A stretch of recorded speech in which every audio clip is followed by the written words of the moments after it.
It's Older Driver Safety Awareness Week, and it's often a touchy subject. When should a driver hand over the keys? In 2020, there were nearly 48 million licensed drivers ages 65 and older in the United States, according to the CDC. About 7,500 older adults were killed in traffic crashes.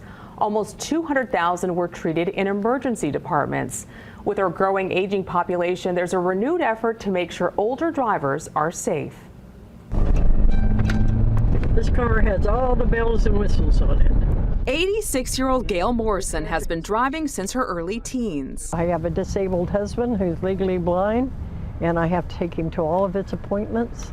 He doesn't want anyone else taking him, so I do a lot of driving. As for her experience on the roads, it's a nightmare, but I've figured out what the problem is.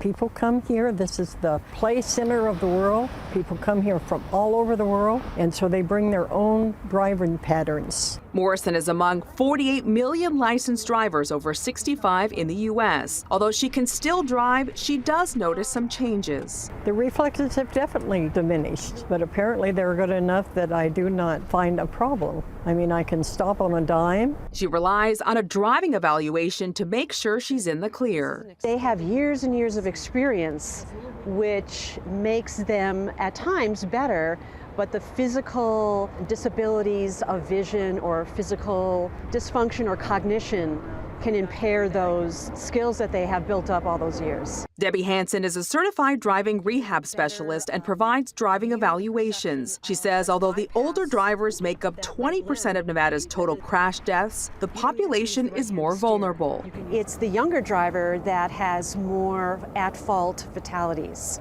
And the older driver, however, when they are experienced or involved in that kind of situation, they are less likely to recover quickly due to their age. So when should a driver hand over the keys? Hansen says it depends because driving skills are based on ability and not age. If drivers are needing some help, this attachment is simply a lever that allows you to use the turn signal. There are devices that can be applied to a vehicle. They can't use their legs at all?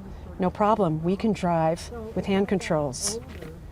Brake and gas is simply applied with a lever. So that some drivers don't have to hit the brakes just yet.